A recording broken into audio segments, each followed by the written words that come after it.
I'm Sarah Fergani with KENS 5 News Now. On this Good Friday, a long-standing tradition returns with thousands of people filling up parks across San Antonio ahead of Easter weekend. Right at 11 Thursday night, the San Antonio Parks and Recreation Department lifted its curfews on parks, and campers set up their tents and pulled out the grills. So if you plan on camping, remember, no glass is allowed.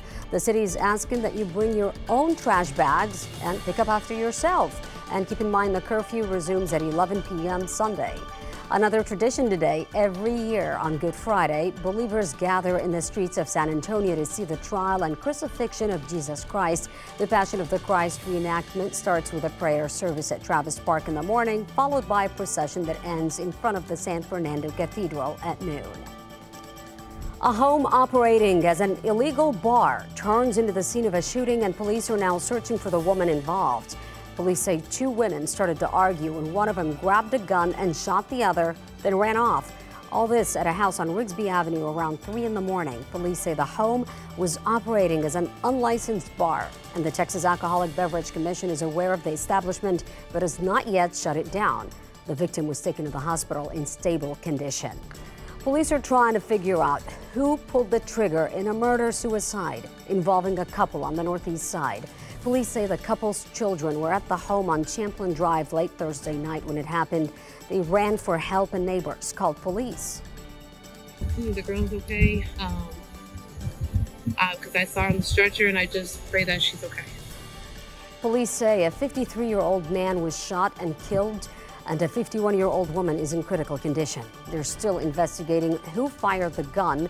KENS 5 has learned the couple's kids who were home during the shooting are an adult and a juvenile. New video shows the moment a cement truck crossed into the wrong lane and caused a deadly crash with a Hayes CISD school bus. The audio has been removed, but we do want to warn you the video could still be hard to watch.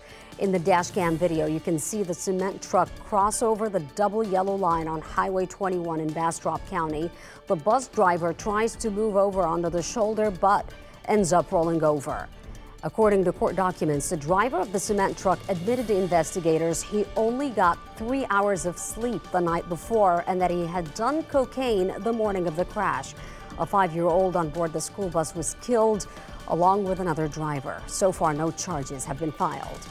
A 17-year-old with a disability says he is forced to urinate in a plastic bottle at school. Lincoln Wood is a junior at Bandera High School. He says he uses the bottle because the only wheelchair-accessible bathroom on campus is always in use.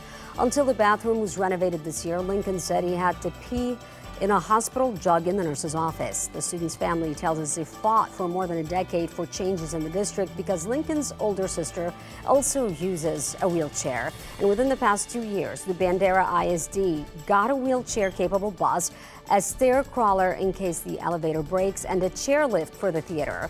Lincoln's father said those changes only happened because he begged for them. Here for Lincoln, and we're here for every other child that's going to come through this school district and not have to put up with what they've had to put up with. I'm just trying to be a regular student as everyone else. Just because I don't have feet doesn't mean anything. Bandera's superintendent says he can't comment on specific situations, but affirms the district facilities do meet the requirements of the Americans with Disabilities Act. The Woods filed a complaint with the TEA and the U.S. Department of Education's Civil Rights Division. A new study finds a connection between parental exposure to toxins and a risk of autism and ADHD. The Quick Environmental Exposure and Sensitivity Questionnaire surveyed 8,000 adults and found the top 10% of parents with increased chemical intolerances had close to 6 times the risk of having a child diagnosed with autism. They also had about 2 times the risk for the ADHD component compared to the 10% with the least exposure to toxins. From people learning about avoiding the exposures, protecting people who are exposed on their jobs, reducing exposures in the home to the things that we know can cause the problem. Those findings build on a 2015 study by UT Health San Antonio, which was the first ever to link chemical intolerance to autism and ADHD. You could find a lot more details at KENS5.com.